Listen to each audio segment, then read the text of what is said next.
So we'll move on to My Adventures with Superman. So Yippee! you said that the only episodes you haven't seen are the last two. So Yes.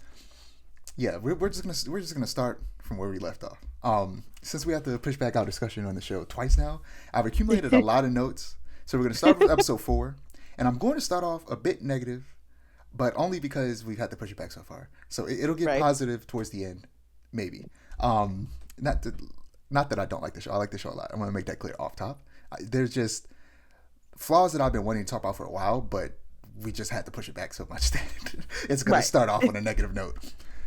So, continuing our discussion on how My Adventures Superman makes strange changes to the villains, in episode 4, they combined two villains in a way that I'm not a fan of. So, Mm, Professor Ivo is a genius whose claim to fame is creating a robot called a Mazo that can copy the skills and powers of any superhero and or villain, just anybody with powers. mm, um, and Parasite is a character that has no association with Ivo whatsoever, who gets turned into a purple monster with an insatiable hunger for energy of any kind and gets stronger the more of it he consumes.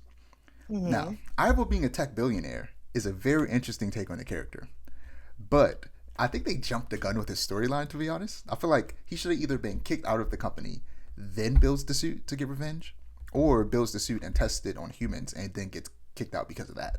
And Right. arrested, of course. Also, Parasite's suit should have either been saved for the actual Parasite, like Ivo could have still made it but had someone else test it, or Mm. it should have just been called the Amazo suit. It's so weird. Like it was like I've seen people post the hood like they're like, okay, his is Doctor Ivo. All of his tech is called a Mazo because that's his thing. He made a robot called a Mazo that's really strong. So Right. when you hear that he's making this mech, you're like, okay, well obviously it's just going to be a Mazo, but he's wiring it instead of it being a separate robot. And then when he comes out and it's Parasite, you're like, huh? Huh? This guy is literally known for making a very specific robot. Why did you give him a mech suit that was a different character who's never even been a robot?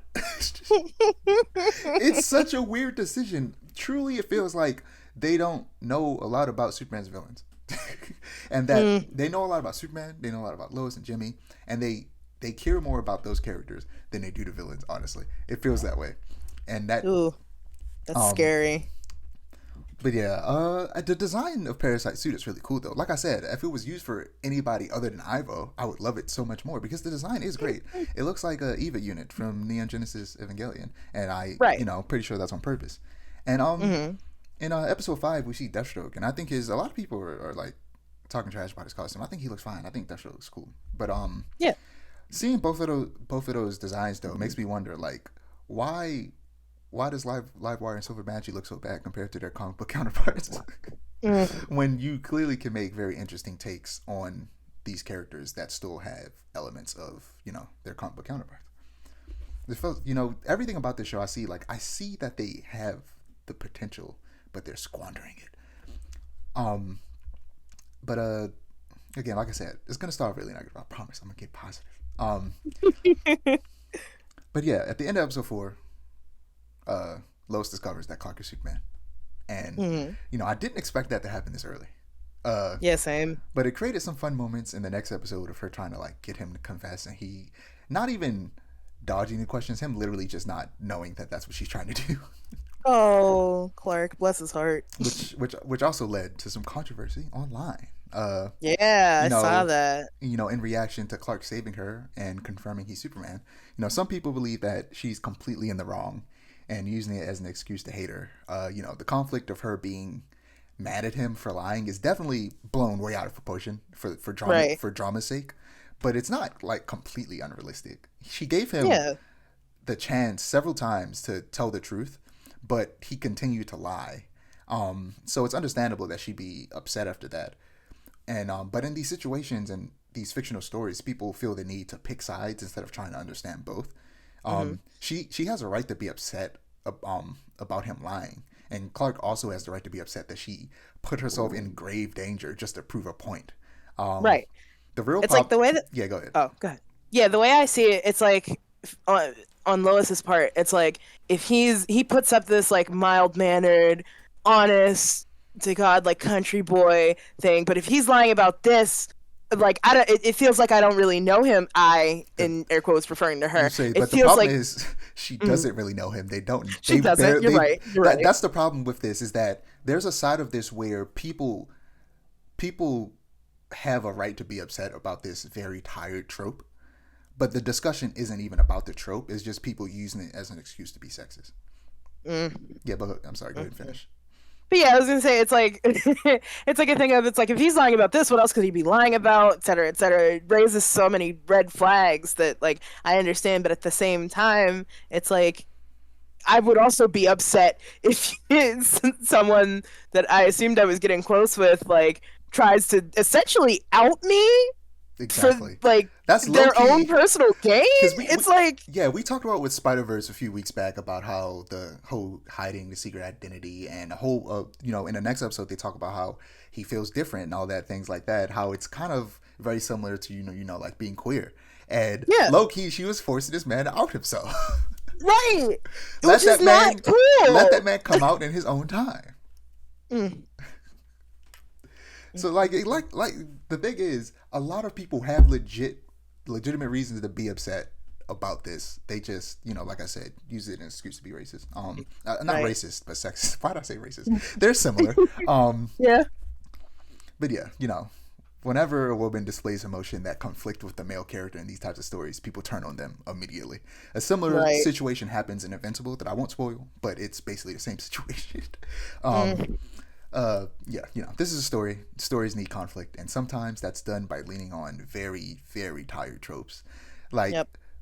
this could have been a more nuanced conversation about how to better write these things, because there's definitely a better way to write these type of situations. I know there is, Absolutely. but it is what it is. It's happened, and it immediately was resolved in the next episode.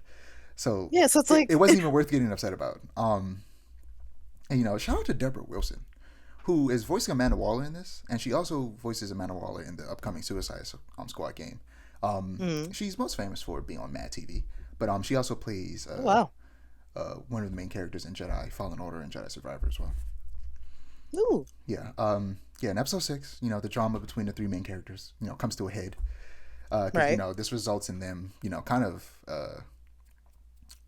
what's the word I'm looking for? Neglecting Jimmy, and he ends Mm. up going on a camping trip by himself and gets kidnapped by Mansoor Mala and the Brain, who are originally Doom Patrol villains. But I like Hmm. this take on them. This is a case of them. See, the thing is, they're picking and choosing which villains that they want to do. They clearly have some preferred villains, Right. Right. because they actually have this very interesting take on these two characters, who are, if I'm not mistaken, the oldest, like the longest existing queer couple in comics. Period. Oh, wow. Like since their inception, they've been pretty much in a relationship, and yeah, because Doom Patrol is one of the most aggressively gay comics in history, so that makes all the sense in the world. Wanna be.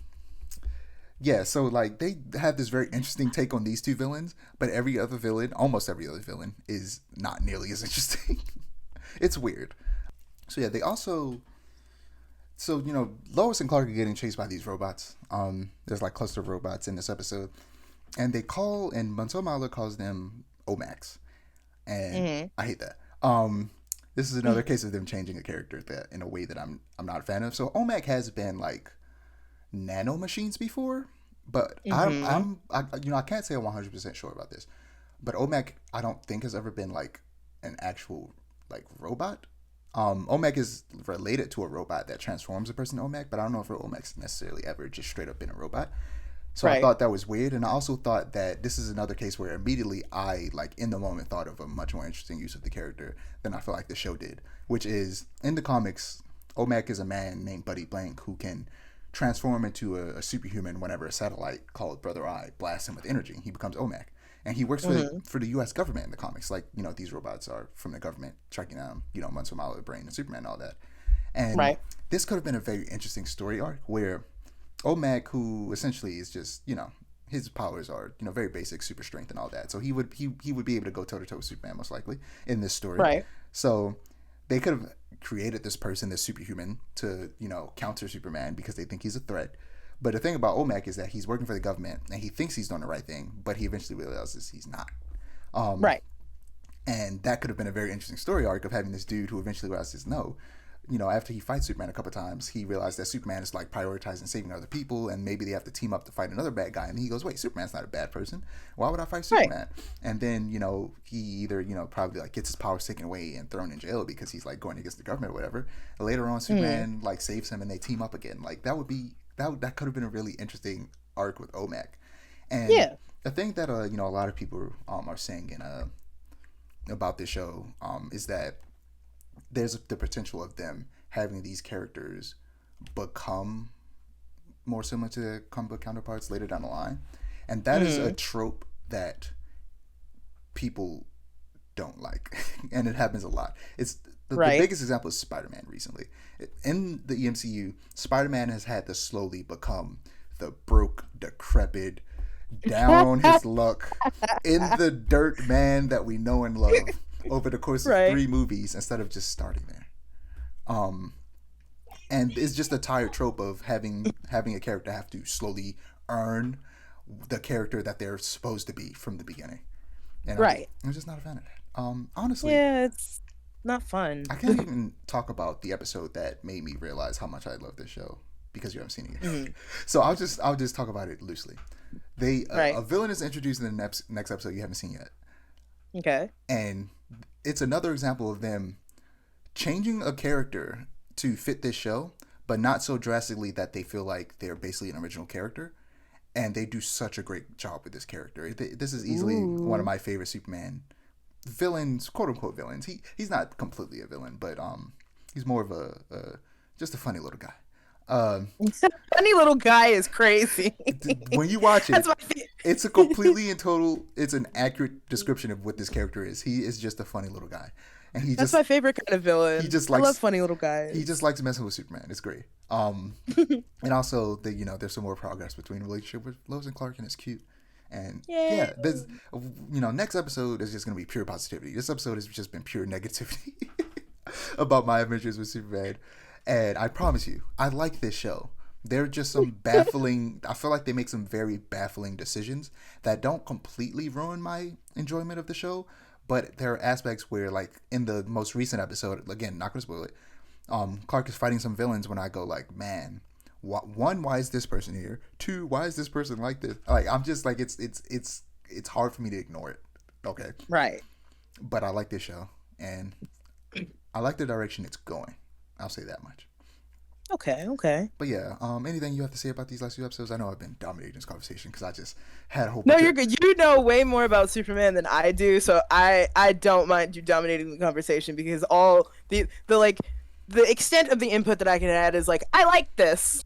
I like the show. It's making me appreciate... I will say, okay, it is making me appreciate Superman as a superhero a lot more.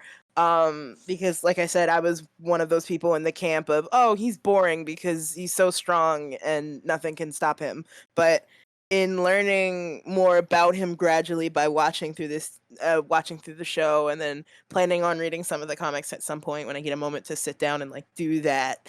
A, I'm learning more about him. B, I'm finding out that he's actually very fascinating. And C, it's just like, again, coming to appreciate him more. I would, like, when I was younger and would watch Justice League Unlimited, I would dog this man to the streets and back. I was like, I cannot stand him. But now I'm starting to appreciate what his character was in Unlimited also as well. Because it's like, oh, now I understand why he makes the decisions that he does. Yeah, that's the thing about me, kind of, just talking about the things I don't like. Because at the same time, it's like, I'm appreciative that this is showing people how cool Superman can be. But at the same time, it's painting all of his villains in such a just boring light and making it seem like his villains suck. Either that or, as weird as it sounds, I hate that some people like... I hate that new fans like these versions of these villains because I'm like, man, you don't know how interesting they actually could be. You're missing out! But yeah, it's a good show. It's a fun take on the characters. The future looks bright. Yes. And I think it's only going to be 10 episodes. So, ooh, wow. It'll be over pretty soon. Yep. By the next episode, I think, probably. Yeah.